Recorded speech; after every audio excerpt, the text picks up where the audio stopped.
नमस्कार मेरी प्यारी यूट्यूब की लॉयल फैमिली।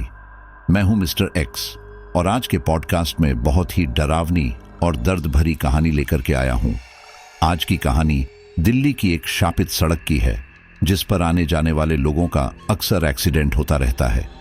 दिन के समय वो जगह एकदम नॉर्मल दिखाई देती है और रात के समय उस पर बहुत ही भयानक एक्सीडेंट होते हैं। शुरू में तो पुलिस वालों को भी उस जगह पर होने वाले एक्सीडेंट नॉर्मल ही लगते हैं। बाद में धीरे धीरे उस एक ही सड़क पर इतने सारे हादसे होने लगे तो उस एरिया का इंस्पेक्टर भी हैरान होने लगता है और इतने सारे एक्सीडेंट होने के बाद वो खुद उस सड़क पर आधी रात को निकलता है कि आखिर उस जगह पर ऐसा क्या छुपा हुआ है कि लोग वहां पर जाकर अपनी जान गंवा रहे हैं। और जब वो पुलिस ऑफिसर वहां पर पहुंचता है तो उसके सामने जो भयानक सच्चाई सामने आती है उसे जानने के बाद उसके भी पैरों तले जमीन खिसक जाती है। तो स्टोरी को शुरू करें उससे पहले हम आपसे यही कहूँगा कि अगर अब तक भी आप हमारी लॉयल फैमिली के मेंबर नहीं बने हैं तो चैनल को सब्सक्राइब करके इस रिश्ते की गांठ को और मजबूत कर लीजिए ताकि हर रोज शाम के शाम आपको बेहतरीन से बेहतरीन कहानियां सुनने को मिल सके। और हाँ, जितने भी लोग कहानी सुन रहे हैं वो जल्दी से अपना एक प्यारा सा कमेंट जरूर कर दे। तो चलिए आज की स्टोरी को शुरू करते हैं। देर रात दिल्ली की सड़क पर एक बस स्टैंड पर एक 20-22 साल की लड़की खड़ी थी। उस लड़की ने सलवार सूट पहना हुआ था और इसी के साथ ही उसकी पीठ पर एक बैग भी था। देखने में वह लड़की किसी ऑफिस की एम्प्लॉय नहीं लग रही थी जो शायद काम ज्यादा होने के कारण लेट हो गई थी। उस रास्ते पर ओवर स्पीड के कारण कई लोगों का एक्सीडेंट हो चुका था, लेकिन फिर भी लोग थे जो स्पीड में गाड़ी चलाने से बाज नहीं आते थे। खैर, उस समय रात काफी हो चुकी थी, इसलिए वहां आसपास फिलहाल उस लड़की के अलावा कोई नजर नहीं आ रहा था। उस बस स्टैंड के दोनों छोर पर जलती स्ट्रीट लाइट के कारण वहां थोड़ा बहुत उजाला था, बाकी जगह एकदम अंधेरा। शायद वो लड़की वहां खड़ी होकर किसी ऑटो या बस का इंतजार कर रही थी क्योंकि रात काफी हो चुकी थी और इतनी रात में मेट्रो बंद हो जाती है। उस समय काफी बारिश हो रही थी, शायद इसी वजह से वो लड़की वहां से आगे भी नहीं जा पा रही थी। वो वहां न जाने कितनी ही देर से ऐसे खड़ी थी कि अचानक दूर से आती एक सफेद गाड़ी उसके पास आकर रुकी। गाड़ी के रुकते ही उसका शीशा नीचे हुआ और अंदर से एक 25-26 वर्षीय शख्स दिखाई दिया। उस लड़की को देखकर वो लड़का बोला, मैडम क्या आपको कहीं जाना है तो मैं छोड़ दूं? वह लड़की घबराते हुए बोली, नहीं मैं चली जाऊंगी। वह लड़का दोबारा बोला, देखिए डरिए मत, रात बहुत हो गई है और बारिश भी बहुत तेज हो रही है, ऐसे में आपको कोई ऑटो या बस इतनी आसानी से नहीं मिलेगी, इसीलिए मैं आपको छोड़ देता हूं। आपको जाना कहाँ है वैसे? वो लड़की बोली, गोविंदपुरी। वह लड़का दोबारा बोला, अरे वो तो पास में ही है, मैं छोड़ दूंगा आपको। ये सुनकर वो लड़की सोच में पड़ गई। फिर कुछ देर बाद उस गाड़ी में बैठने के लिए तैयार हो गई। उस लड़की ने गाड़ी के पीछे का दरवाजा खोला तो उस सीट पर उसी की उम्र का लड़का बैठा हुआ था। ये देखकर वो लड़की घबराते हुए ड्राइविंग सीट पर बैठे लड़के की ओर देखने लगी। तभी वो लड़का बोला, ये मेरा दोस्त है, हमारा घर आमने सामने ही है, आप चिंता मत कीजिए, बैठिए, मैं हूं ना। उस लड़के का आश्वासन पाकर वो लड़की उस पीछे बैठे लड़के के साथ जाकर बैठ गई और फिर गाड़ी चलने लगी। रास्ता एकदम सुनसान था, ऊपर से तेज बारिश ने सामने देखना मुश्किल कर दिया था। कुछ देर बाद उस लड़के ने उस लड़की के कंधे पर हाथ रख दिया। ये देखकर वो लड़की घबराते हुए बोली, ये आप क्या कर रहे हैं? लेकिन वो लड़का कुछ ना बोला। वो कुटिलता से मुस्कुराते उस लड़की को अपनी ओर खींचने लगा। वो लड़की घबराते हुए जोर से चीखी, गाड़ी रोको! लेकिन आगे की सीट पर बैठे उस लड़के ने गाड़ी ना रोकी। वहीं पीछे की सीट पर बैठा वो लड़का उस लड़की के साथ जोर जबरदस्ती करने लगे। कुछ देर बाद पीछे बैठा शख्स जोर से चीखा, आह! वो आवाज सुनकर आगे ड्राइविंग सीट पर बैठे लड़के ने पीछे की ओर देखा। पीछे देखते ही उसकी आंखें फटी की फटी रह गई क्योंकि पीछे बैठी लड़की अब काफी भयानक दिख रही थी। उसकी आंखें पूरी तरह से काली हो चुकी थी, शरीर की त्वचा पूरी तरह से सफेद हो चुकी थी। उसके खुले काले बाल उसके चेहरे पर आकर उसे ढंक रहे थे और उस लड़की ने अपने सफेद हाथों से उसके दोस्त की गर्दन को दबोचा हुआ था। ये देखकर वो शख्स गाड़ी रोकने को हुआ, लेकिन तभी उस लड़की ने अपना हाथ लंबा कर गाड़ी की स्टीयरिंग पर रखते हुए कहा, बहुत शौक है ना किसी मजबूर बेसहारा लड़की की मजबूरी का फायदा उठाने का। ये सोचा तुमने कि मेरे बिना मेरे परिवार का क्या होगा? वो लड़का घबराते हुए बोला, हमें माफ कर दो, हम आगे से ऐसा नहीं करेंगे। वो लड़की बोली, आगे तुम्हें ऐसी गलती करने का मौका मिलेगा भी नहीं। इतना बोलकर उस लड़की ने गाड़ी को तेजी से आगे बढ़ाते हुए सामने मौजूद फ्लाईओवर की दीवार से भिड़ा दिया। वो टक्कर इतनी जोरदार थी कि गाड़ी के परखचे उड़ गए थे। उस समय काफी रात हो चुकी थी और आसपास कोई था भी नहीं, इसलिए वे दोनों युवक ऐसे ही न जाने कितनी देर वहां लहूलुहान पड़े रहे। जब आते जाते समय किसी की नजर उस क्षतिग्रस्त गाड़ी पर पड़ी तो उसने पुलिस को सूचित किया, लेकिन तब तक ड्राइविंग सीट पर बैठा शख्स दम तोड़ चुका था। लेकिन पीछे की सीट पर बैठे शख्स की सांसें अब भी धीमी धीमी चल रही थी। आनन फानन में उन दोनों को अस्पताल पहुंचाया गया। वहां पता चला कि दोनों ने ही काफी शराब पी हुई थी। शायद इसी वजह से उनकी गाड़ी का संतुलन बिगड़ा। लेकिन फिर जब उस घायल शख्स ने रात वाली सारी घटना पुलिस वालों को सुनाई तो कोई उनकी बात नहीं माना, क्योंकि कानून इन सब में नहीं मानता। लेकिन हाँ, इन सब के अगले ही दिन उस शख्स की सांसें भी थम चुकी थी। उस रास्ते पर अब तक 7-8 एक्सीडेंट हो चुके थे और सारे ही एक्सीडेंट एकदम सामान्य ही लग रहे थे। इन सब एक्सीडेंट के 2 ही कारण स्पष्ट हुए थे और वो थी ओवर स्पीड और शराब। पीयूष ने अभी नई पुलिस विभाग में नौकरी ज्वाइन की थी। वो हर दिन अलग अलग केस देख रहा था, लेकिन उसका ध्यान इस केस की तरफ ज्यादा गया, क्योंकि आखिर एक ही रूट पर कुछ ही महीनों में 7-8 एक्सीडेंट कैसे हो सकते हैं। इसलिए उसने इन सब केस की छानबीन करनी शुरू की। शुरुआत में उसने उन सभी एक्सीडेंट में मृत लोगों में लिंक ढूंढने की कोशिश की, लेकिन उनमें कोई लिंक नहीं था और ना ही मरने वालों की उम्र एक समान थी। कोई उनमें 25 साल का था तो कोई 45 साल का। कई लोग इनमें अकेले भी थे तो कुछ 2-3 लोग, लेकिन हाँ, उनमें से जीवित कोई भी नहीं बचा था। इतना सब अलग होने के बाद भी पीयूष को इसमें कुछ तो एक लग रहा था, और वो क्या, वो उसे समझ नहीं आ रहा था। पीयूष कैसे भी करके ये गुत्थी सुलझाना चाहता था, इसलिए अब वो देर रात को साधारण कपड़ों में अपनी बाइक पर उस सड़क पर आने जाने लगा।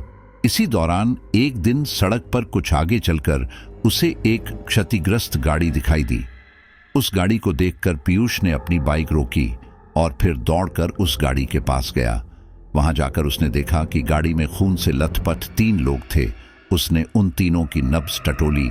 उनमें से एक, जो ड्राइविंग सीट पर बैठा था, वो मर चुका था। बाकी के 2 लोग अब भी जीवित थे, लेकिन उनकी नब्ज काफी धीमी चल रही थी। ये देखकर पीयूष ने जल्दी से एम्बुलेंस को फोन कर उन्हें अस्पताल में भर्ती करवाया। पीयूष ने ध्यान दिया कि इस गाड़ी में जितने भी लोग थे उन सब की उम्र 30 से 35 के बीच की थी। गाड़ी में आगे की सीट पर 2 लोग बैठे हुए थे, जबकि पीछे की तरफ एक आदमी था। समय रहते पीयूष ने उन्हें अस्पताल पहुंचा दिया था। उनमें से एक आदमी जो पीछे की सीट पर बैठा था वो बच गया था। उसके होश में आते ही पीयूष उसके पास आया और बोला, हेलो मिस्टर धीरज, मैं हूं इंस्पेक्टर पीयूष कुमार। आपके दोनों दोस्त उस एक्सीडेंट में मारे जा चुके हैं। क्या आप बता सकते हैं कि आपका एक्सीडेंट कैसे हुआ? इस पर धीरज ने एक ठंडी सांस ली और कहा, मैं याद भी नहीं करना चाहता वो भयानक रात जब हम उस लड़की से मिले थे। पीयूष बोला, कौन सी लड़की और कहां मिले थे आप उससे? धीरज बोला, सर, कल शाम को मैं मेरे दोस्त देवेंद्र और विकास के साथ एक छोटी सी पार्टी में गया था, और सच कहूं तो हम सब ने पी भी ली थी। और धीरज अपनी पूरी कहानी इंस्पेक्टर पीयूष कुमार को बताने लगता है। हमें वहां पार्टी करते करते काफी रात हो गई थी, इसलिए हम लोग घर की ओर निकले कि तभी अचानक हमें बस स्टैंड के पास एक 20-22 साल की लड़की दिखाई दी। उस लड़की को देख ड्राइविंग सीट पर बैठा विकास बोला, वो देख, सामने इतनी सुंदर लड़की, वो भी अकेली। देवेंद्र बोला, अरे तो अपने को क्या, चली जाएगी अपने घर, हमें अपने घर चलना चाहिए। ये सुनकर मैंने कहा, अरे इसे घर कौन छोड़ना चाहता है? देवेंद्र हैरानी से बोला, अरे तो क्या करना चाहते हो? विकास बोला, देख यहाँ आसपास कोई भी नहीं है, इसलिए हम अगर इस लड़की को किसी तरह से बहला फुसला कर अपने साथ ले जाएं, तो हमारी तो आज की रात बन जाएगी। देवेंद्र बोला, अरे पागल हो गए हो तुम? अगर हम पकड़े गए तो जेल जाएंगे, फिर हमारे बीवी बच्चों का क्या होगा? ये सुनकर मैंने कहा, अरे कहीं नहीं पकड़े जाएंगे हम।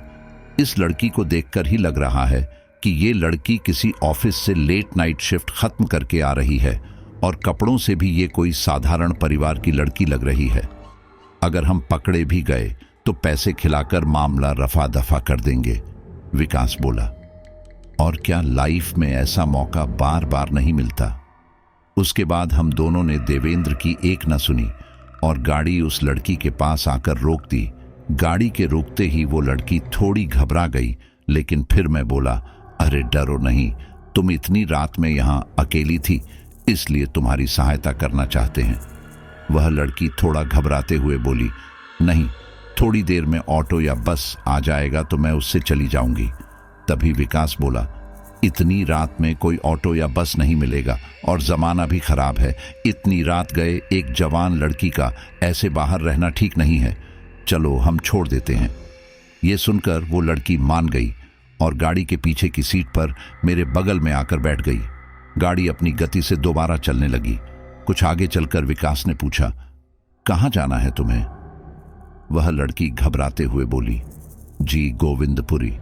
विकास ने बिना कुछ कहे गाड़ी आगे बढ़ा दी।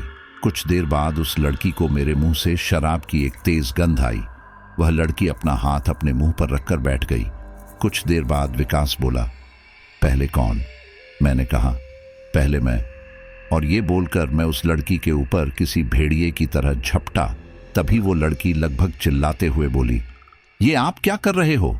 मैं आपकी बेटी की तरह हूं और आप। तभी विकास एक तेज आवाज में बोला, ऐ लड़की चुप। अगर तू चुपचाप हमारा साथ देगी तो हम तुझे छोड़ देंगे, नहीं तो मार डालेंगे और पुलिस भी हमारा कुछ नहीं बिगाड़ सकती, समझी? ये सुनकर वो लड़की घबराते हुए बोली, देखिए मैं किसी को कुछ नहीं बताऊंगी, प्लीज आप लोग मुझे छोड़ दीजिए। मैं एक गरीब घर की लड़की हूं। मेरे माता पिता का मेरे अलावा कोई नहीं है, वो मेरे बिना मर जाएंगे। ये सुनकर मैं हंसते हुए बोला, अगर हमें तेरे परिवार की इतनी ही पड़ी होती तो हम तुझे ऐसे अपनी गाड़ी में बैठाते थोड़े ही। ये सुनकर उस लड़की के चेहरे के भाव बदले और अब वो सपाट भाव से बोली, मतलब तुम्हें इससे कोई फर्क नहीं पड़ता कि मेरे बाद मेरे परिवार का क्या होगा? और अगर ऐसा है तो मुझे भी तुम्हारे परिवार के बारे में नहीं सोचना चाहिए। उस लड़की की बात का हम लोगों पर कोई असर नहीं हुआ। वहीं मैं उस लड़की को अपनी बाहों में जकड़ने की कोशिश कर रहा था। इसी दौरान देवेंद्र सख्ती से बोला, विकास गाड़ी रोक। विकास बोला, बिल्कुल नहीं, अब तो ये गाड़ी कहीं नहीं रुकने वाली। देवेंद्र बोला, विकास एक बार कहा, गाड़ी रोक तो मतलब रोक, वरना मैं पुलिस को फोन करूंगा। ये सुनकर विकास के साथ साथ मेरा ध्यान भी उस ओर गया। तब विकास बोला, तू पागल तो नहीं हो गया?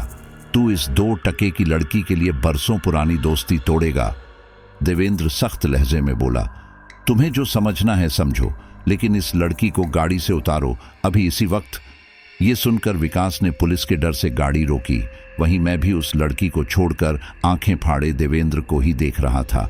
गाड़ी रोकते ही देवेंद्र बोला, ए लड़की, इस गाड़ी से उतरकर अपने घर चली जाओ। लेकिन वो लड़की कुछ ना बोली, वो बस पत्थर की मूर्ति बनी रही। तभी देवेंद्र दोबारा बोला, ऐ लड़की, तुमने सुना नहीं? वो लड़की कुछ देर तो खामोश रही, फिर कुछ देर बाद चेहरे पर चौड़ी मुस्कान लिए बोली, इसका मतलब तुम्हें पता चल गया। यह सुनकर देवेंद्र ने तेजी से गाड़ी का लॉक खोला और फिर जोर से चीखा, धीरज, इस लड़की को जल्दी से बाहर धक्का दो। मैंने लॉक खोल दिया है। मेरे को समझ नहीं आ रहा था कि आखिर देवेंद्र ऐसा क्यों बोल रहा है, लेकिन फिर भी देवेंद्र की बात मानते हुए मैंने उस लड़की को धक्का दे दिया। गाड़ी का दरवाजा खुला हुआ जरूर था, लेकिन उसका हैंडल अभी दबा नहीं था, इसलिए वो लड़की धक्का लगने के बावजूद बाहर ना गिरी। ये देखकर देवेंद्र काफी घबरा गया। वहीं उस लड़की के चेहरे पर एक चौड़ी मुस्कान आ गई। उसकी त्वचा सफेद पड़ने लगी, आंखें स्याह काली होने लगी और फिर उसने मेरी गर्दन दबोच ली। इस दौरान गाड़ी रुकी हुई थी, इसलिए देवेंद्र तेजी से बाहर निकला और उस गाड़ी के पीछे का दरवाजा खोलकर उस लड़की को बाहर खींचने लगा। जैसे ही देवेंद्र ने उस लड़की को छुआ तो उस लड़की की गर्दन एक झटके से पीछे की ओर घूमी। अब उस लड़की का भयानक मुस्कुराता हुआ चेहरा उसके ठीक सामने था। ये देखकर मैं काफी घबरा गया। मुझे समझ नहीं आ रहा था कि क्या करूं, क्योंकि मैं उस भयानक लड़की के शिकंजे में फंसा हुआ था। तभी विकास बोला, हे भगवान, ये क्या मुसीबत है। तभी उस लड़की ने देवेंद्र की भी गर्दन पकड़ ली। तभी देवेंद्र बोला, तुम दोनों गाड़ी में से डंडा निकालकर बाहर निकलो, जल्दी। विकास ने वैसा ही किया। वो गाड़ी में से डंडा निकालकर बाहर निकला। बाहर आकर उसने मेरी साइड वाला दरवाजा खोला और फिर उस लड़की के हाथ पर जोर से डंडा दे मारा। इससे उस लड़की की गर्दन दोबारा घूमी और वो गुस्से से विकास की ओर देखने लगी, लेकिन तभी विकास ने उसे उसके मुंह पर डंडा मारा। ये देखकर वो लड़की पहले से ज्यादा गुस्से में मुझे और देवेंद्र को छोड़कर विकास की ओर भागी। उस लड़की को अपनी ओर आता देखकर विकास वहां से तेजी से भागा। वहीं उस लड़की की पकड़ से आजाद होते ही देवेंद्र खांसते हुए वापस गाड़ी के अंदर बैठा। गाड़ी में बैठते ही वो बोला, मैं गाड़ी चला रहा हूं, तुम जल्दी से विकास को गाड़ी में बैठा लेना। ये सुनकर मैंने भी अपने आप को संभालते हुए मूक सहमति में सिर हिला दिया। वहीं उस सड़क पर अब विकास आगे आगे भाग रहा और वो लड़की उसके पीछे पीछे। तभी देवेंद्र ने उस लड़की को गाड़ी से टक्कर मार दी। टक्कर लगते ही वो लड़की वहां से गायब हो गई। फिर देवेंद्र गाड़ी लेकर विकास के पास तेजी से आया और फिर विकास तेजी से गाड़ी में मेरे पास वाली सीट पर बैठ गया। विकास के गाड़ी में आते ही देवेंद्र ने गाड़ी की रफ्तार बढ़ा दी ताकि हम लोग जल्द से जल्द इस रास्ते से निकल सकें। तभी विकास अपनी सांसों को संयमित करते हुए बोला, आखिर वो थी कौन, कोई डायन या चुड़ैल? देवेंद्र बोला, वो तो भगवान ही जाने। तभी मैंने कहा, लेकिन तुझे कैसे पता चला कि वो लड़की कोई भूतनी है? देवेंद्र बोला, अरे मैंने गाड़ी के इस आगे वाले शीशे में से देखा था।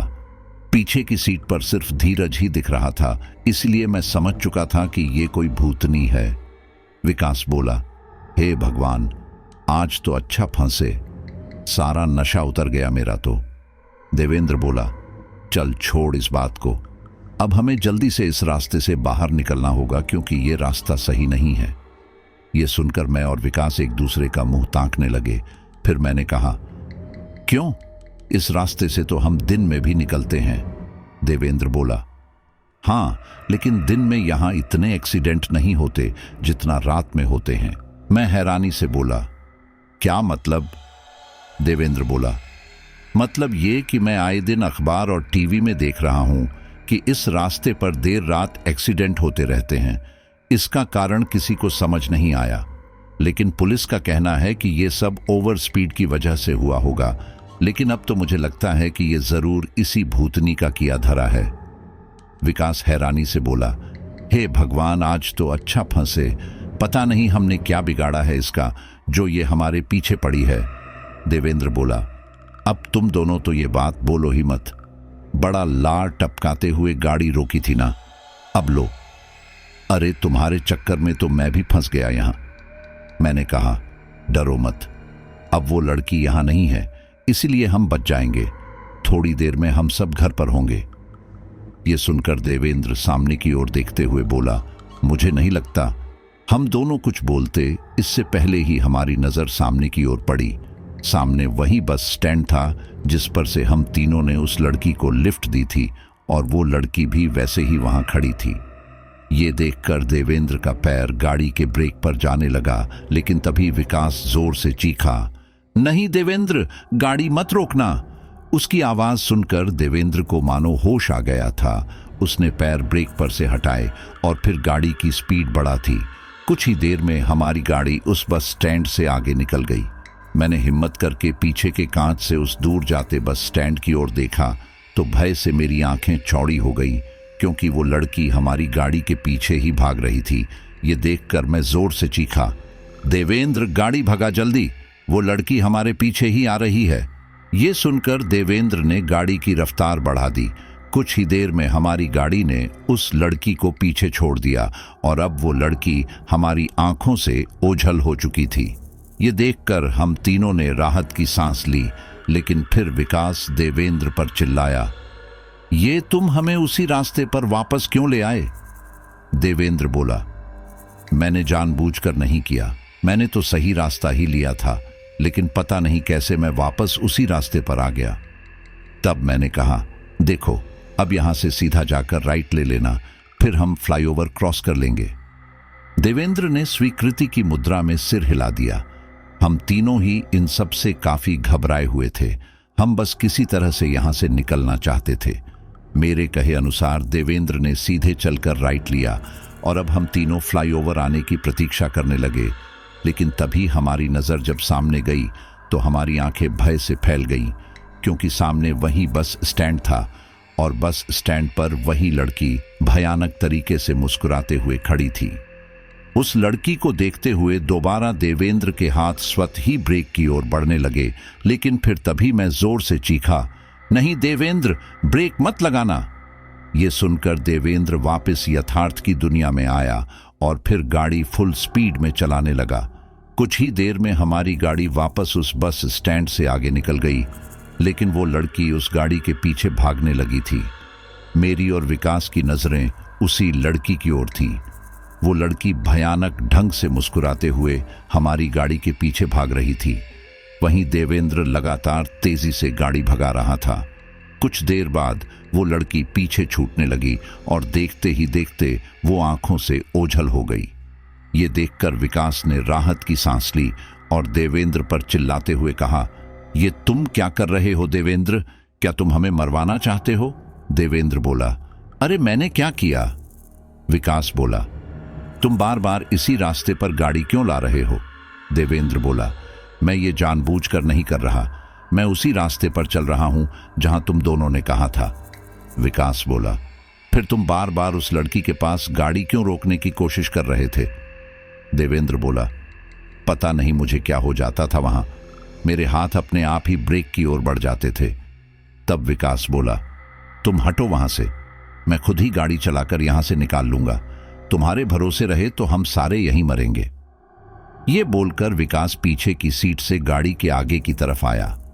अब तक देवेंद्र ने गाड़ी की रफ्तार थोड़ी कम कर दी थी, इसलिए उन दोनों ने सीट बदल ली थी। अब ड्राइविंग सीट पर वापस विकास था और उसके बगल की सीट पर देवेंद्र। जल्दबाजी में सीट बदलने के कारण दोनों में से किसी ने सीट बेल्ट नहीं लगाई थी। ड्राइविंग सीट पर आते ही विकास ने दोबारा गाड़ी की रफ्तार बढ़ा दी। कुछ देर बाद उसने गाड़ी से राइट टर्न लिया। राइट लेते ही विकास बोला, अब बस थोड़ी ही देर में हम सारे वो फ्लाईओवर क्रॉस कर लेंगे, फिर अपने अपने घर, और फिर इस बारे में किसी से बात नहीं करेंगे, क्योंकि ये बात भी सामने आ जाएगी कि हमने उस लड़की को लिफ्ट देकर उसके साथ जबरदस्ती करने की कोशिश की थी। मैंने कहा, मैं तो दोबारा इस रूट से कभी आने नहीं वाला। हम तीनों बातें कर ही रहे थे कि तभी अचानक हमारी नजरें सामने गई। हैरानी से हम तीनों का ही मुंह खुला हुआ था, क्योंकि सामने वही बस स्टैंड था और बस स्टैंड पर वही भयानक लड़की मुस्कुराते हुए हमारा इंतजार कर रही थी। उसे देख विकास के हाथ ब्रेक की ओर जाने लगे, लेकिन तभी उसके साथ बैठे देवेंद्र ने उसे एक तेज आवाज में कहा, रोक मत विकास। वो आवाज सुनकर विकास को होश आया और उसने गाड़ी की स्पीड बढ़ा दी। वो लड़की दोबारा अब हमारी गाड़ी के पीछे भाग रही थी। तभी मैंने कहा, हे भगवान, आज हम जिंदा बचेंगे भी या नहीं? हम पता नहीं कब तक ऐसे ही गोल गोल घूमते रहेंगे और गाड़ी में पेट्रोल भी एक टाइम के बाद खत्म हो जाएगा। ये सुनकर तेज रफ्तार में गाड़ी चला रहे विकास ने कहा, चिंता मत करो धीरज, हम यहां से बाहर जरूर निकलेंगे। ये सुनकर मैं कुछ न कह सका, क्योंकि गाड़ी के पीछे उस लड़की को भागता देख मुझे मेरी मौत नजर आ रही थी। तभी अचानक तेज रफ्तार से गाड़ी चलाने के चक्कर में हमारी गाड़ी सड़क पर अनियंत्रित होकर किसी बड़ी सी दीवार से जा टकराई और ये बताते बताते धीरज वर्तमान में लौट आया। उसने इंस्पेक्टर से कहा, एक्सीडेंट के समय जब मैं थोड़े बहुत होश में था तो मैंने देखा कि हमारी गाड़ी फ्लाईओवर से टकराई थी। मतलब हम उस रात उस फ्लाईओवर से उस बस स्टैंड के पास चक्कर लगा रहे थे। मेरी समझ में नहीं आ रहा था कि उस रात जो हुआ वो क्या था, लेकिन मेरा यकीन मानिए वो सब एकदम सच है। ये सुनकर पीयूष ठंडी सांस लेते हुए बोला, शायद आपको आपके दोस्तों की मौत का काफी सदमा लगा है, इसलिए आप ऐसी बातें कर रहे हैं, जबकि उनकी पोस्टमार्टम रिपोर्ट में तो आया है कि उन्होंने बहुत ज्यादा पी रखी थी। उसी शराब के नशे में आप तीनों को ये सब दिखाई दे रहा होगा और आप लोग उस एरिया के चक्कर काट रहे होंगे। धीरज बोला, मानता हूं सर कि हमने पी रखी थी, लेकिन वो सब सच था। पीयूष बोला, कानून सबूत मांगता है धीरज जी, और सबूत इसी ओर इशारा कर रहे हैं, लेकिन मैं फिर भी पर्सनल लेवल पर इस केस की जांच जरूर करूंगा। ये बोलकर पीयूष वहां से चला गया और अब वो उस इलाके में लगे सीसीटीवी फुटेज खंगालने लगा। उन फुटेज में कहीं पर भी उस गाड़ी के पीछे कोई लड़की दिखाई नहीं दे रही थी, बल्कि वही लोग तेजी से गाड़ी चलाते हुए दिखाई दे रहे थे। ये देखकर ये केस भी रोड एक्सीडेंट लिखकर यहीं बंद कर दिया गया। ये केस तो यहाँ बंद हो चुका था, लेकिन इस एक्सीडेंट में बचे एकमात्र धीरज की बातें सुनकर पीयूष सोच में पड़ चुका था, क्योंकि इससे पहले जो विक्टिम बचा था उसने भी किसी लड़की को लिफ्ट देने की बात की थी, और अब धीरज के मुंह से भी उस लड़की का जिक्र सुनकर पीयूष सोचने पर मजबूर हो गया। वो कैसे भी करके इन सभी एक्सीडेंट का राज सुलझाना चाहता था, इसलिए वो आज रात दोबारा उस सड़क पर निकल पड़ा। रात का लगभग 1 बज रहा था। उस सड़क पर बने बस स्टैंड पर एक लड़की सलवार सूट में पीठ पर एक बैग टांगे खड़ी थी। इस दौरान वह काफी परेशान लग रही थी। शायद वो वहां किसी बस या ऑटो का इंतजार कर रही थी, लेकिन इतनी रात में उसे कोई बस भी तो नहीं मिल रही थी। रास्ते में बस स्टॉप पर उस लड़की को खड़े देखकर पीयूष को लगा कि कहीं वो किसी मुसीबत में ना हो, और इतनी रात गए किसी लड़की का यूं सड़क पर रहना ठीक नहीं। इसलिए पीयूष ने बस स्टैंड पर अपनी बाइक रोकी। पीयूष को वहां बाइक रोकता देख वो लड़की थोड़ी घबरा गई। तभी पीयूष बोला, डरो मत बहन, मैं तुम्हारी हेल्प करना चाहता हूं और कुछ नहीं। ये सुनकर वो लड़की थोड़ा शांत हुई। तब पीयूष दोबारा बोला, तुम इतनी रात में यहां क्या कर रही हो, सब ठीक तो है? वह लड़की बोली, हाँ, वो आज ऑफिस में लेट हो गई थी, इसलिए बस या ऑटो का वेट कर रही थी। पीयूष बोला, आप बुरा ना मानो तो मैं आपको आपके घर छोड़ दूं। देखिए, रात बहुत हो गई है और इतनी रात में आपका ज्यादा देर ऐसे रहना सही नहीं होगा। वो लड़की बोली, ठीक है। और फिर पीयूष उस लड़की को अपनी बाइक में बैठाकर आगे बढ़ गया। कुछ देर बाद पीयूष बोला, आपका घर कहाँ है? वह लड़की बोली, गोविंदपुरी में। और फिर पीयूष अपनी बाइक गोविंदपुरी की तरफ ले गया। इस दौरान पूरे रास्ते ना पीयूष ने उससे कुछ कहा और ना ही उस लड़की ने। लगभग आधे घंटे बाद गोविंदपुरी आया और वहां आते ही पीयूष बोला, बहन, गोविंदपुरी तो आ गया, यहां तुम्हारा घर कहाँ है, बता दो ताकि वहीं तुम्हें छोड़ दूं। लेकिन पीछे से कोई आवाज नहीं आई। तभी पीयूष दोबारा बोला, बहन। लेकिन फिर पीछे से उसी लड़की की आवाज आई, काश हर कोई आपकी तरह ही मुसीबत में पड़ी लड़की की मदद करने की सोचता, न कि उसका फायदा उठाने की। ये सुनकर पीयूष हैरानी से बोला, ये आप क्या बोल रही हैं? कुछ देर बाद वो लड़की दोबारा बोली, यहां से सीधे एक संकरी सी गली है, वहां से 4 गली छोड़कर जो गली आती है वहां पर एक पीला मकान है, वही मेरा घर है। पीयूष बोला, ठीक है, वहां ले चलता हूं। ये बोलकर उसने दोबारा बाइक स्टार्ट कर दी। इस दौरान वह लड़की बोली, आपको पता है आज से कुछ महीनों पहले जब मैं ऑफिस से आ रही थी तो क्या हुआ था? पीयूष बोला, क्या हुआ था? तब उस लड़की ने बोलना शुरू किया, एक दिन एक लड़की उसी बस स्टैंड पर खड़ी थी जहां से आपने मुझे लिफ्ट दी है। उस रात उसे ऑफिस में काम करते हुए काफी समय हो गया था, इसी वजह से उसकी आखिरी मेट्रो छूट चुकी थी। इसी के साथ ही रात ज्यादा होने के कारण अब वहां कोई बस या ऑटो भी नजर नहीं आ रहा था। आज मौसम भी काफी खराब था। काले काले बादल आसमान में बने हुए थे, कहीं रास्ते में बारिश शुरू ना हो जाए। इसी डर से वो उसी बस स्टैंड पर अब भी खड़ी थी। वो लड़की वहां काफी देर तक यूं ही खड़ी रही, लेकिन फिर जब वहां कोई बस या ऑटो नहीं आया तो उसने पैदल ही घर जाने का सोचा। लेकिन फिर तभी वहां बारिश शुरू हो गई। वो लड़की अब ना चाहते हुए भी वहीं खड़े हो गई। उसने अपना मोबाइल निकाल कर देखा तो उसके मोबाइल की बैटरी भी जा चुकी थी। वो लड़की मन ही मन बड़बड़ाई, शिट, आज ढंग से फोन भी चार्ज नहीं किया। इसी दौरान दूर से एक सफेद गाड़ी वहां आती हुई दिखाई दी। वो गाड़ी सीधे आकर उस लड़की के सामने रुकी। कुछ ही देर में गाड़ी का शीशा नीचे हुआ तो उस लड़की ने देखा कि उस गाड़ी में एक 30-32 वर्षीय शख्स बैठा हुआ था। उस लड़की को देखकर वो शख्स बोला, कौन हो तुम और इतनी बारिश में यहां क्या कर रही हो? वह लड़की बोली, मैं घर ही जा रही थी लेकिन बारिश शुरू हो गई। वह शख्स बोला, रात बहुत हो चुकी है, चलो मैं तुम्हें छोड़ देता हूं। यह सुनकर वो लड़की काफी घबरा गई और बोली, नहीं नहीं, मैं चली जाऊंगी। तब वह शख्स बोला, अरे रात बहुत हो चुकी है और ये बारिश भी लगता नहीं कि इतनी आसानी से रुकेगी, इसलिए आओ मैं तुम्हें घर छोड़ देता हूं। इस पर वह लड़की कुछ सोचने लगी। तभी वह शख्स दोबारा बोला, देखो मैं समझ रहा हूं, लेकिन डरो मत, तुम मेरी बहन की तरह हो और इतनी रात में एक जवान लड़की का यूं सड़क पर रहना सही नहीं है, जमाना बहुत खराब है। उस शख्स की बातें सुनकर वो लड़की शांत होकर गाड़ी की ओर बढ़ गई। उसने गाड़ी के पीछे का दरवाजा खोला तो पाया कि वहां एक आदमी बैठकर अपना मोबाइल चला रहा था। ये देखकर वह लड़की उस ड्राइविंग सीट पर बैठे शख्स की ओर देखने लगी। तभी वह शख्स दोबारा बोला, ये मेरा दोस्त है, डरो मत, ये कुछ नहीं करेगा। ये सुनकर वो लड़की वहीं बैठ गई और वो गाड़ी चलने लगी। गाड़ी चला रहे शख्स ने पूछा, तुम्हें जाना कहाँ है वैसे? वह लड़की बोली, गोविंदपुरी। तब वह शख्स बोला, अरे वो तो यहाँ से बस आधे घंटे की ही दूरी पर है, लेकिन कोशिश करूंगा कि तुम जल्दी घर पहुंच जाओ क्योंकि रात सच में काफी हो चुकी है। उस लड़की के साथ गाड़ी में बैठा शख्स अपना मोबाइल चलाने में व्यस्त था और वो ड्राइविंग सीट पर बैठा शख्स गाड़ी चलाने में।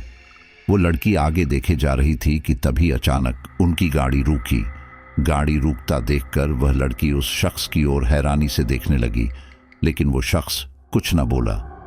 तभी वह लड़की बोली, आपने गाड़ी क्यों रोक दी? वह शख्स बोला, मेरे कुछ दोस्त आने वाले हैं, उनके लिए रोका हूं। उस लड़की को यह सब कुछ सही नहीं लगा, इसलिए वो बोली, भैया मेरा घर यहां से पास में ही है, मैं चली जाऊंगी। वह युवक तपाक से बोला, बाहर देखो कितनी बारिश हो रही है, भीग जाओगी, इसलिए यहीं बैठो, मैं तुम्हें छोड़ दूंगा। अब उस लड़की को उनके इरादे कुछ सही नहीं लग रहे थे, इसीलिए उसने ज्यादा बहस न करते हुए वहां से भागने में अपनी भलाई समझी।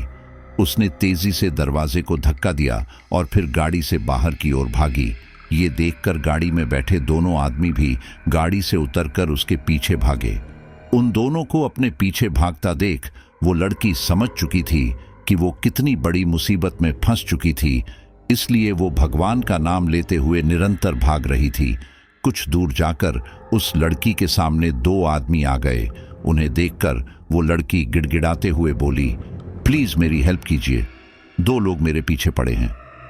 तभी उनमें से एक आदमी बोला, क्या, कौन है वो? वह लड़की घबराते हुए दूसरी तरफ से आ रहे उन दोनों आदमियों की ओर इशारा करने लगी। फिर वो आदमी बोला, आप डरो मत, चलो दिखाते हैं इसे। बोलकर वे दोनों उस लड़की के साथ उन दोनों आदमियों के सामने आ खड़े हुए। अब इससे पहले कि कोई कुछ समझ पाता, उस लड़की के साथ आए उस आदमी ने उस लड़की का मुंह पकड़ लिया और कहा, अरे ये लड़की भागकर किसी को हमारे बारे में बता देती तो जाते हम काम से। वह गाड़ी वाला आदमी बोला, सॉरी भाई, लेकिन अब इसका क्या करना है? तभी वही आदमी कुटिलता से मुस्कुराते हुए बोला, वही करना है जो करने की योजना बनाई थी। डालो इसे गाड़ी में और किसी सुनसान जगह पर ले चलो। उसके बाद उन चारों ने जबरदस्ती उस लड़की को उठाकर गाड़ी में डाल दिया। इस दौरान वह लड़की उनकी मजबूत पकड़ से छूटने की बहुत कोशिश कर रही थी, लेकिन उसकी वो कोशिश सफल होते दिखाई नहीं दे रही थी। गाड़ी अब अपनी निश्चित गति से आगे बढ़ रही थी। उन चारों ने उस लड़की को कसकर पकड़ा हुआ था, लेकिन तभी उस आदमी ने, जिसने उस लड़की के मुंह पर हाथ रखा हुआ था, उसकी पकड़ लड़की के मुंह पर थोड़ी ढीली पड़ी मौका देखकर लड़की जोर से चीखी, आह! उस लड़की के चीखने से सबका ध्यान वापस उसकी ओर गया। अब इससे पहले कि वो लड़की दोबारा चीखती, एक आदमी ने उसे एक जोरदार थप्पड़ मार दिया। उस थप्पड़ से कुछ समय के लिए उस लड़की की आंखों के आगे अंधेरा छा गया। उसका नियंत्रण उसके शरीर पर से हट गया। ठीक इसी दौरान मौके का फायदा उठाकर उस लड़की के साथ बैठे दोनों आदमियों ने उसका दुपट्टा लेकर उसी के मुंह में ठूंस कर बांध दिया। जब उस लड़की को वापस सुध आई तो अपने आप को ऐसे देखकर वो जोर जोर से रोने लगी। मुंह में कपड़ा ठूंसे होने के कारण उसकी आवाज मुंह में ही दबकर रह गई। कुछ आगे चलकर सुनसान रास्ता आया। वहां पर आसपास कोई घर नहीं था। वो जगह देखकर उन चारों की आंखों में चमक आ गई, क्योंकि वो लोग ऐसी जगह की तलाश में तो थे। वहां गाड़ी रोककर उन चारों ने बारी बारी उस लड़की की अस्मत को तार तार किया। इन सब से वो लड़की वहीं बेसुध सी हो गई। वहीं उन चारों ने एक खौफनाक कदम उठाया। उन लोगों के मन में पकड़े जाने का डर आ गया था। इस कारण वे लोग किसी भी हालत में इस लड़की को जिंदा नहीं छोड़ना चाहते थे। इसके लिए उन्होंने एक योजना बनाई। उन चारों ने उस लड़की का खून साफ किया और फिर उसे वापस गाड़ी में बैठाकर उसी तरफ ले गए जहां से उन्होंने उस लड़की को लिफ्ट दी थी। इस दौरान वह लड़की अर्ध बेहोशी की हालत में करहा रही थी, लेकिन उन चारों को इससे कोई फर्क नहीं पड़ा। वो तो बस इस मुसीबत से जैसे तैसे छुटकारा पाना चाहते थे। खैर, उस बस स्टैंड के पास वापस आकर ड्राइविंग सीट पर बैठे शख्स ने कहा, यहां से हमने इसे उठाया था। फिर उसके साथ बैठा शख्स बोला, ठीक है, इस रास्ते पर कोई सीसीटीवी भी नहीं है, हमारा काम और आसान हो जाएगा। अब यहां से आगे ले लो। उसके बाद वो गाड़ी उस रास्ते पर आगे बढ़ने लगी। वो लड़की ये सब सुन रही थी, लेकिन उसके शरीर में अब विद्रोह करने की ताकत भी नहीं बची थी। कुछ आगे चलकर उन्होंने गाड़ी रोकी। वहां आसपास कोई भी नहीं था। सड़क के उस हिस्से पर एक जगह स्ट्रीट लाइट भी खराब होने के कारण काफी अंधेरा था। उन चारों ने उस लड़की को बाहर निकाला। वो लड़की बेसुध सी उनके साथ बाहर आई। उसके अंदर अब सीधे से खड़े होने की भी हिम्मत नहीं बची थी। वो जैसे तैसे उन चारों के सहारे से चल रही थी, या यूं कहें कि ले जाई जा रही थी। बाहर निकलते ही उनमें से दो लोग उस लड़की को सड़क के बीचों बीच लेकर आए। वहीं बाकी के दोनों लोग अब उस गाड़ी में जाकर बैठ चुके थे। उस लड़की के साथ खड़े दोनों आदमियों का इशारा पाकर उन दोनों ने तेजी से गाड़ी उनकी ओर बढ़ा दी। ऐसा होते ही वे दोनों सड़क के एक ओर हो गए। अब उस सड़क के बीचों बीच वह लड़की अकेले ही लड़खड़ाते हुए खड़ी थी। वो गाड़ी तेजी से उसकी ओर बढ़ रही थी, लेकिन वो वहां से हट ही नहीं पा रही थी। वो सिर्फ चुपचाप आंखों में आंसू लिए अपनी मौत का इंतजार करने लगी। कुछ ही देर में उस गाड़ी ने तेजी से आगे बढ़ते हुए उस लड़की को एक तेज टक्कर मारी। टक्कर लगते ही उस लड़की का शरीर हवा में उड़ते ही पीछे की तरफ गिर पड़ा। उसके सिर में काफी चोट लगी थी। इसी के कारण वो लड़की वहीं बेहोश हो गई। लेकिन वे लोग यहां भी न रुके। उन लोगों ने गाड़ी चलाते हुए उस लड़की के नाजुक शरीर के ऊपर वह गाड़ी चढ़ा दी। भारी भरकम गाड़ी के ऊपर चढ़ने से उस लड़की की हड्डी पसली चकनाचूर हो गई। उस लड़की की ये दशा करने के बाद उन लोगों ने गाड़ी रोकी और फिर वे चारों उस घायल लड़की के पास आए। उन्होंने उसकी सांस चेक की तो देखा उसकी सांसें उखड़ चुकी थी। ये देखकर उन चारों ने राहत की सांस ली और फिर उसे ऐसे ही छोड़कर वापस गाड़ी में बैठकर चले गए। उस लड़की से पूरी बात सुनकर पीयूष हैरानी से बोला, मतलब उन लोगों ने उस लड़की को जान से मार डाला, लेकिन फिर क्या हुआ? क्या वो पकड़े नहीं गए कभी? पीछे बैठी वह लड़की बोली, नहीं, पुलिस ने इसे हिट एंड रन का केस बता दिया और जब काफी समय तक भी इस केस में कोई लीड नहीं मिली तो उन्होंने ये केस बंद कर दिया। ये सुनकर पीयूष गुस्से में बोला, मतलब वो लोग छुट्टे सांड की तरह बाहर आजादी से घूम रहे हैं? वह लड़की मुस्कुराई और बोली, नहीं, उन चारों को मैंने इसी सड़क पर एक्सीडेंट में मार डाला था। पीयूष हैरानी से बोला, क्या? वह लड़की बोली, हाँ, अभी पिछले महीने जो लोग एक्सीडेंट में मारे गए थे ये वही लोग थे। मैंने उन्हें मारकर अपना बदला ले लिया है, लेकिन मुझे मुक्ति नहीं मिल रही थी। मैं मरने से पहले अपने घर जाना चाहती थी, अपने परिवार के पास। लेकिन उन हैवानों की वजह से मेरी मौत हो गई और फिर मेरी आत्मा उसी सड़क पर कैद हो गई। मेरी मुक्ति तभी हो सकती थी जब कोई मुझे खुद वहां से आज़ाद करवाकर मुझे घर छोड़े। लेकिन हर बार कुछ दरिंदे गलत इरादे से मुझे लिफ्ट देते और मैं उन्हें मार डालती, क्योंकि इन जैसे भेड़ियों को जीने का कोई हक नहीं है। लेकिन आज आपने मुझे आखिरकार मुक्ति दिलवा ही दी। इतनी ही देर में उस लड़की का घर आ गया। वहां आकर पीयूष हंसते हुए बोला, आपने कहानी अच्छी सुनाई थी, लेकिन अब आपका घर आ चुका है। लेकिन पीछे से पीयूष को कोई आवाज नहीं आई। ये देखकर पीयूष दोबारा बोला, मैडम आपका घर आ चुका है। लेकिन इस बार भी पीछे से कोई आवाज नहीं आई। ये देखकर पीयूष पलटा तो देखा कि वहां कोई नहीं था। ये देखकर पीयूष हैरान रह गया। वह बाइक से उतरकर उस लड़की को ढूंढने लगा, लेकिन वो लड़की उसे कहीं नहीं दिखी। था तो बस दूर दूर तक पसरा सन्नाटा। ये देखकर पीयूष हैरान रह गया, क्योंकि कोई भी इतनी तेजी से कहीं गायब नहीं हो सकता था। ये सब देखकर अब पीयूष को डर लगने लगा था। इतने में ही उस सामने वाले घर का दरवाजा खुला। घर के अंदर से एक 45-50 वर्षीय व्यक्ति बाहर आया और पीयूष से पूछा, कौन हो तुम और इतनी रात गए यहाँ क्या कर रहे हो? ये सुनकर पीयूष बोला, मैं अभी एक लड़की को यहाँ लेकर आया था। वो बोल रही थी कि ये सामने वाला उसका घर है, लेकिन पता नहीं क्यों वो अब दिखाई नहीं दे रही। ये सुनकर वह शख्स बोला, आप अंदर आइए। पीयूष उस शख्स के साथ अंदर आया।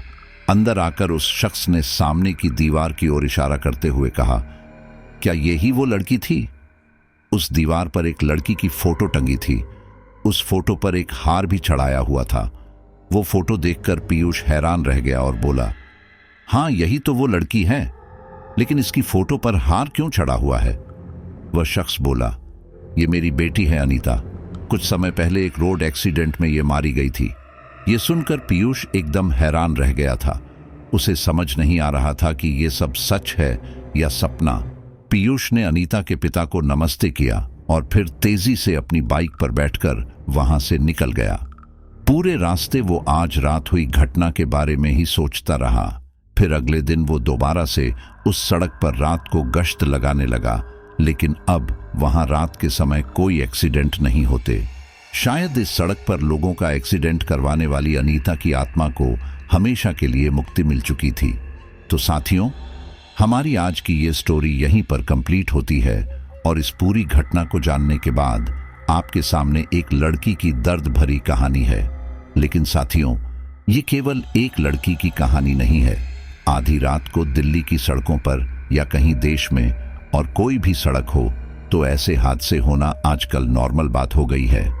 आपने अब तक बहुत सारे शैतानों, भूत प्रेतों की कहानियां सुनी होंगी, लेकिन इस कहानी में आपको ये भी पता चल गया होगा कि इंसानों के भेष में उनसे भी ज्यादा खूंखार शैतान इस धरती पर घूम रहे हैं, जिनसे आज कोई भी लड़की रात को अकेले में अपने आप को महफूज महसूस नहीं कर पाती है। लेकिन आप सोच कर देखिए कि ऐसे वैसे इंसान कहां पर पाए जाते हैं।